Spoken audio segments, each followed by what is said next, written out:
तमसो मा ज्योतिर्गमय मृत्योर्मामृतं गमय।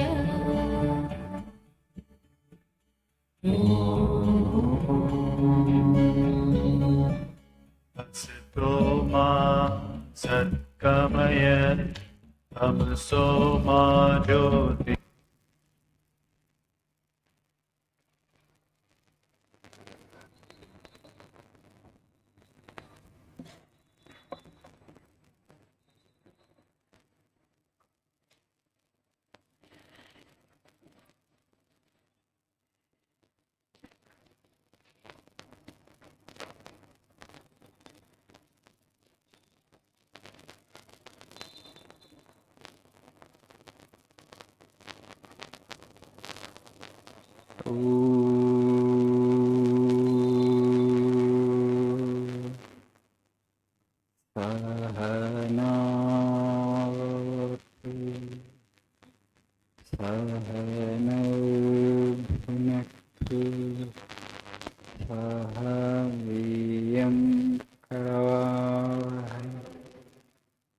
तेजस्विनावधीतमस्तु मा विद्विषावहै। ॐ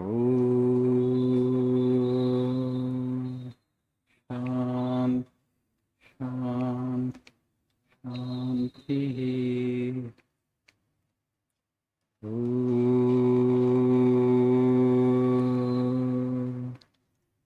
असतो मा सद्गमय तमसो मा ज्योतिर्गमय मृत्योर्मामृतङ्गमय। ॐ शान्तिः।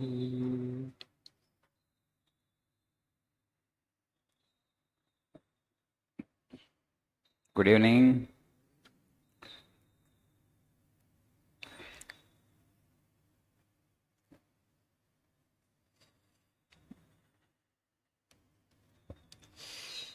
Today we shall learn something about the education philosophy of Swamiji. Please see page number 1818. These pages contain some of the ideas of Swamiji on education. I may not be able to cover all the quotes. I will take up 1 or 2 quotes. The remaining quotes you read on your own. Okay? Right. Page number 18, the first quote. We want that education by which character is formed, a strength of mind is increased, the intellect is expanded, and by which one can stand on one's own feet. So the next page, page number 19, second quote, you can just see. The first quote, education is not the amount of information that is put into your brain and runs right there undigested all your life. We must have life-building, man-making, character-making assimilation of ideas.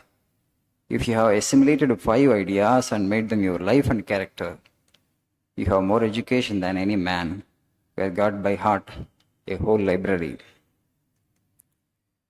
So, Swamiji is delineating the objectives of education. What it should serve, what purpose it should serve, why should we get educated, what we can expect of education.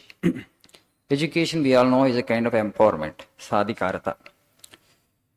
What is the difference between an educated person and an illiterate person, uneducated person? An educated person can face the challenges of life better. Yes or no? You are more equipped, you are more endowed. You have more capacity to deal with the challenges of life. Because education has empowered you. Education has given you that strength. Education has given you that clarity. Education has given you that confidence. That is the idea. Why we take so much of trouble, we spend so much of time, energy, money to get educated, right? To take education. As soon as a child becomes 3-year-old or 4-year-old, Parents would be eager to put the child into the school. Why? Because they want to empower the child. Let the child acquire knowledge. Because knowledge is a kind of empowerment. Knowledge is power. Knowledge is strength. So, but the objective with which we go to schools and colleges, is it getting fulfilled in the true sense of the term? మనం ఏదైతే ప్రయోజనాన్ని ఆశించి స్కూల్లో కాలేజీలకు వెళ్తున్నామో స్కూల్స్కి, ఆ ప్రయోజనం నెరవేరుతుందా? స్వామి ఇక్కడ ఏం చెప్తున్నారు? We want that education by which character is form. First objective of education, it should help us build our character, it should help us shape our personality. మన వ్యక్తిత్వ వికాసానికి మనం చదువుకున్నటువంటి చదువు ఉపయోగపడాలి. First objective. Second, strength of mind is increased. It should help us to strengthen our mind. Our mind should become strong. The third objective is it should help us sharpen our intellect. And the fourth, of course, it should help us to stand on our own feet. In the sense that it should help us to get a job. It should help us to find some employment. So this is the fourth objective. What is happening in our schools and colleges particularly, it is not really helping us in any of these areas. Of course, you all know, today when you go for employment, people are saying you don't have enough skill. You are here to learn spoken English because you want to have the skill, communication skill, language skill. You feel, you think that you are lacking in that. That's why you are finding it difficult to get a good job. Or maybe that you are already employed and your employer is expecting more from you, and you are struggling actually to fulfill the expectations of your employer because you don't have enough communication skills. That's why you are here, right? Yes, every second day to come here in the evening. In this traffic is not a small thing. You're taking a lot of effort. You're taking so much of trouble. Why these objectives are not getting fulfilled? Because you have not conceived the education system well. That's the problem. What is happening in our schools? 50 children are kept in a classroom. What just happens is teacher after teacher go into the classroom. First language teacher, then mathematics teacher, then social science teacher, then science teacher. So whatever the information that is there in the book, they try to cram into the brain of the child. That's what happening. Okay, పుస్తకంలోని information పిల్లవాడి యొక్క మెదడులోకి పంపించడానికి school ఉపయోగపడుతుంది. Unfortunately, what is happening is they pack so much of syllabus there, syllabus for 200 days, and the teachers are already busy and preoccupied with that, completing the syllabus. They don't give enough time for the child to think. Ideally speaking, if you really want to sharpen the intellect of the child, you should not give too much of information to the child. You should put right questions to the child and ask the child to seek answers. And then the child exercises his or her own brain. పిల్లలకి ప్రశ్నలు వేసి సమాధానాలు మీరు చెప్పండి అంటే అప్పుడు ఏం చేస్తారు? వాళ్ళు ఆలోచించడం మొదలు పెడతారు కొన్ని కాన్సెప్ట్స్ ఇచ్చిన తర్వాత. But in our schools, we are not allowing the time for the child. Because there is so much of information. Syllabus is there. Syllabus complete చేయాలి. Teachers in a hurry. Unit test, quarterly test, half-yearly test, final test. So test after test. So children are busy by hearting things.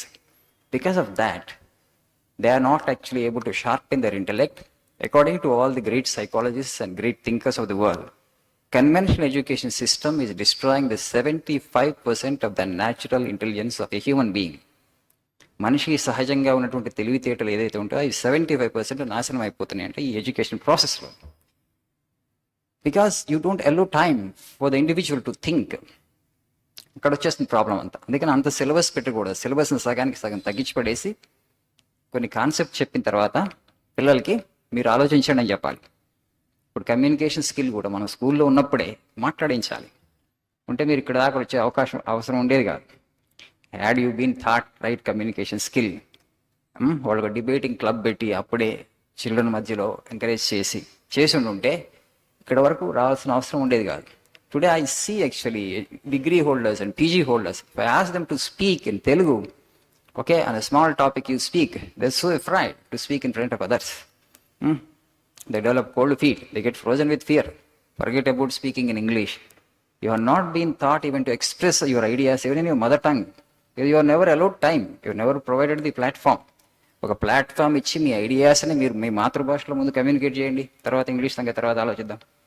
ఆ platform ఇచ్చి ఆ exercise చేయబడలేదు, అందుకనే మీరు ఇక్కడ ఉన్నారు. Of course now they are making experiments and doing something good. But actually, so when we were in school, that's what happened, right?